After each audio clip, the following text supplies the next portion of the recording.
Everyone. आज जो हम नेक्स्ट टॉपिक करने जा रहे हैं मैनेजमेंट अकाउंटिंग में वो है स्कोप ऑफ मैनेजमेंट अकाउंटिंग। कि मैनेजमेंट अकाउंटिंग में किन किन चीजों को शामिल किया जाता है, किन किन टेक्निक्स को एक तरह से शामिल जो है किया जाता है। तो फर्स्ट जो टेक्निक जिसकी जरूरत जो है मैनेजमेंट अकाउंटिंग में पड़ती है वो है हमारा फाइनेंशियल अकाउंटिंग। हालांकि फाइनेंशियल अकाउंटिंग में जो डाटा रिकॉर्ड किया जाता है वो हिस्टोरिकल नेचर का होता है, और जो मैनेजमेंट अकाउंटिंग में डाटा रिक्वायर्ड होता है, जो काम किया जाता है मैनेजमेंट अकाउंटिंग में वो फ्यूचर प्लानिंग के लिए किया जाता है। पर फिर भी फ्यूचर के लिए जो हम प्लान कर रहे हैं उसके लिए हमें पास्ट और प्रेजेंट के डाटा की जरूरत जो है पड़ती है। तो जो डाटा हमारा चाहे हिस्टोरिकल नेचर का है, जो फाइनेंशियल अकाउंटिंग में रिकॉर्ड किया गया है, उसके बेसिस पे ही हम मैनेजमेंट अकाउंटिंग में जो है फ्यूचर प्लानिंग करते हैं। तो इसलिए फाइनेंशियल अकाउंटिंग के डाटा की जरूरत मैनेजमेंट अकाउंटिंग में पड़ती है। मींस फाइनेंशियल अकाउंटिंग जो है मैनेजमेंट अकाउंटिंग का एक हिस्सा हम बोल सकते हैं। सेकंड आ गया कॉस्ट अकाउंटिंग। जिस तरह से फाइनेंशियल अकाउंटिंग के डाटा की जरूरत पड़ती है मैनेजमेंट अकाउंटिंग में, उसी तरह कॉस्ट अकाउंटिंग की भी अलग अलग टेक्निक्स को जो है हम मैनेजमेंट अकाउंटिंग में इंक्लूड करते हैं। जैसे स्टैंडर्ड कॉस्टिंग हो गया, वेरिएंस एनालिसिस हो गया, ये टेक्निक्स आप ऑलरेडी कॉस्ट अकाउंटिंग में पढ़ चुके हो। तो इन टेक्निक्स का यूज जो है उसके एनालाइज के बेस पे जो है मैनेजमेंट अकाउंटिंग हेल्प लेती है for future decision making. Future में जितने भी मैनेजमेंट पॉलिसीज, मैनेजमेंट अकाउंटिंग के द्वारा पॉलिसीज जो बनाई जाती हैं वो कॉस्ट अकाउंटिंग के डाटा पर भी बेस्ड होती है। थर्ड आ गया फाइनेंशियल मैनेजमेंट। ये financial management as a subject भी आपको पढ़ना पड़ेगा फाइनल ईयर में। लेकिन फाइनेंशियल मैनेजमेंट में होता क्या है एक्चुअल में, यूजेस ऑफ फंड्स या फिर रिसोर्सेज ऑफ फंड्स, कि आप फंड्स कहाँ से ला रहे हैं, उसका यूज कहाँ से कर रहे हैं, बेस्ट पॉसिबल वे में यूज कैसे करना है, ये सारी चीजें जो है फाइनेंशियल मैनेजमेंट में इंक्लूड की जाती हैं। पर यही सारी चीजें मैनेजमेंट अकाउंटिंग में जो है डिसीजन मेकिंग में हेल्पफुल रहती हैं। नेक्स्ट जो पॉइंट आ गया आपका वो आ गया बजटिंग एंड फोरकास्टिंग। बजटिंग और फोरकास्टिंग का मतलब क्या होता है? बजटिंग में क्या होता है कि आप जो है ऑब्जेक्टिव्स, गोल्स सेट करते हो, उसके अकॉर्डिंगली जो है प्लानिंग की जाती है। एक्चुअल डाटा और एस्टिमेटेड डाटा को जो है एक तरह से कंपेयर किया जाता है और कहाँ वेरिएशंस आ रही हैं, ये सारी चीजें बजटरी कंट्रोल में जो है इंक्लूड की जाती हैं। तो बजटिंग यानी कि फ्यूचर के लिए, तो मैनेजमेंट अकाउंटिंग भी जो है फ्यूचर प्लानिंग में हमारी हेल्प करता है। उसके बाद आ गया आपका इन्वेंट्री कंट्रोल। इन्वेंट्री अगर हम शब्द की बात करें तो बेसिकली 3 तरह की इन्वेंट्रीज इसमें इंक्लूड होती है। पहला रॉ मटेरियल, जो अभी जो है कच्चे माल के तौर में आपके स्टॉक में पड़ा है, उसको भी हम इन्वेंट्री बोलते हैं। दूसरा वर्क इन प्रोग्रेस, जो प्रोसेसिंग में रॉ मटेरियल चल रहा है, उसको भी हम इन्वेंट्री में इंक्लूड करते हैं। और थर्ड आ गया हमारा फिनिश्ड गुड्स, कि जो फिनिश्ड गुड्स जो बनकर तैयार हो चुकी हैं सेल्स के लिए, उसको भी हम जो है इन्वेंट्री में इंक्लूड करते हैं। तो इन तीनों तरह की स्टॉक को जो है कंट्रोल करना भी मैनेजमेंट अकाउंटिंग में जो है जरूरी हो जाता है, क्योंकि जो बेसिक कॉस्ट है किसी भी प्रोडक्ट की वो किस पे डिपेंड करती है? मटेरियल पे। जो इन्वेंट्री है उस पे डिपेंड करती है। तो जब तक आप इन्वेंट्री का कंट्रोल सही मायने में सही तरीके से नहीं करोगे, आप उनके बेसिस पे फ्यूचर प्लानिंग या फ्यूचर की सेलिंग प्राइस आप करना चाहते हो डिसाइड, तो वो चीजें जो है आप नहीं कर पाओगे। इसलिए मैनेजमेंट अकाउंटिंग में इन्वेंट्री कंट्रोल भी जो है एक इम्पोर्टेंट फंक्शन रखता है। उसके बाद नेक्स्ट स्कोप में पॉइंट आ गया रिपोर्टिंग टू दी मैनेजमेंट।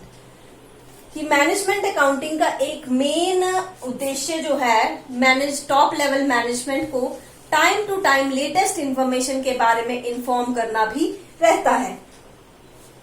ये रिपोर्ट्स मैनेजमेंट अकाउंटिंग के द्वारा इंटरीम बेसिस पे, जैसे कि क्वार्टरली बेसिस पे, हाफ ईयरली बेसिस पे, मंथली बेसिस पे ऐसे दी जा सकती हैं, ताकि मैनेजमेंट को पॉलिसी लेने में, पॉलिसी बनाने में किसी तरह की देरी जो है वो ना हो। जब तक उनको डाटा मिलेगा, अगर वो लेट मिल रहा है तो पॉलिसी लेट बनेगी, उसके बेसिस पे मार्केट में सारी चीजें जो है ऑलरेडी चेंज हो चुकी होंगी, तो उस पॉलिसी का जो है कोई फायदा नहीं रहेगा।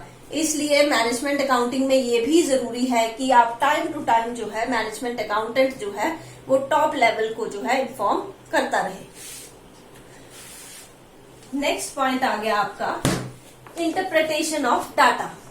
जो मैनेजमेंट अकाउंटेंट का एक काम ये भी है कि वो फाइनेंशियल अकाउंटिंग या कॉस्ट अकाउंटिंग जहां से भी डाटा ले रहा है उसको जो है सिंपल वे में जो है टॉप लेवल मैनेजमेंट तक पहुंचाए, क्योंकि जो फाइनेंशियल डाटा होते हैं वो टेक्निकल नेचर के होते हैं, तो हो सकता है मैनेजर्स को वो टेक्निकल टर्म्स जो है समझ ना आए।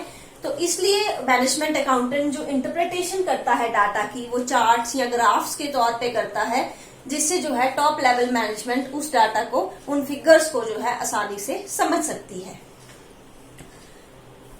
नेक्स्ट पॉइंट आ गया आपका कंट्रोल प्रोसीजर एंड मेथड, कि मैनेजमेंट अकाउंटिंग में जो है कॉस्ट, वॉल्यूम, प्रॉफिट रेशियो, इस तरह की कई टेक्निक्स यूज की जाती हैं जिससे जो है हम मटेरियल पे या किसी भी खर्चे पे जो है कंट्रोल रख सकते हैं, और कौन सा मेथड अप्लाई किया जाना चाहिए ताकि जो काम है, जो प्रोडक्शन है वो एफिशिएंट वे से हो।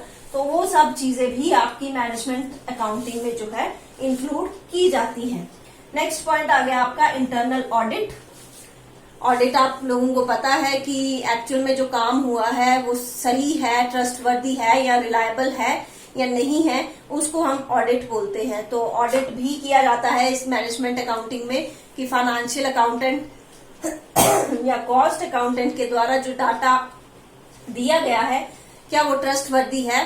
दोनों को मैच करके, रिकाउंसलेशन करके दोनों की जो है हम उसको मैच कर सकते हैं और उस डाटा को ज्यादा रिलायबल जो है बना सकते हैं।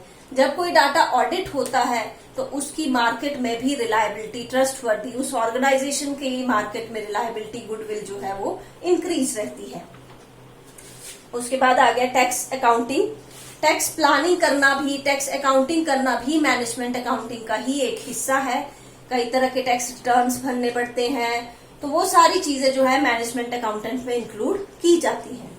और लास्ट आ गया ऑफिस सर्विसेज, कि मैनेजमेंट अकाउंटेंट को ऑफिस सर्विसेज को कंट्रोल करने का काम भी दिया जा सकता है, जैसे डाटा की फाइलिंग करना या फिर उनको डाटा को कम्युनिकेट करना, फिगर्स को कम्युनिकेट करना, ये सारी चीजें भी आपकी मैनेजमेंट अकाउंटिंग के स्कोप में इंक्लूड की जाती हैं। ये था आपका scope of management accounting. Next topic जो हम करने जा रहे हैं वो है ऑब्जेक्टिव्स ऑफ मैनेजमेंट अकाउंटिंग, कि मैनेजमेंट अकाउंटिंग के क्या उद्देश्य रहते हैं, क्या काम इसमें जो है किया जाता है।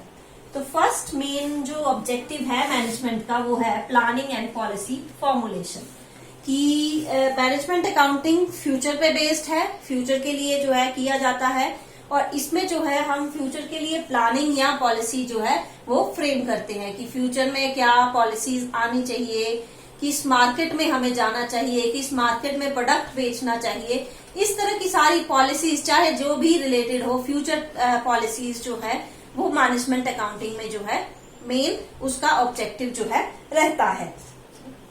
मैनेजमेंट अकाउंटिंग जो है वो हमारा फ्यूचर के लिए एस्टिमेशन देता है, पर वो देता है पास्ट रिजल्ट्स के बेस पे। जो पास्ट डाटा है उसको वो कंपेयर करता है, उनका ट्रेंड एनालिसिस करता है, कई तरह की ऐसी टेक्निक्स यूज करता है, बजटरी करता है या फिर प्रॉफिट वॉल्यूम रेशियो की टेक्निक यूज करता है, ब्रेक इवन पॉइंट की टेक्निक यूज करता है। उस पास्ट डाटा के आधार पे इन टेक्निक्स का यूज करते हुए वो फ्यूचर पॉलिसीज जो है वो फ्रेम की जाती है। नेक्स्ट आ गया आपका हेल्पफुल इन कंट्रोलिंग परफॉर्मेंस, कि मैनेजमेंट अकाउंटिंग में कई ऐसी टेक्निक्स हैं जो कि कंट्रोलिंग में भी हेल्प करती हैं।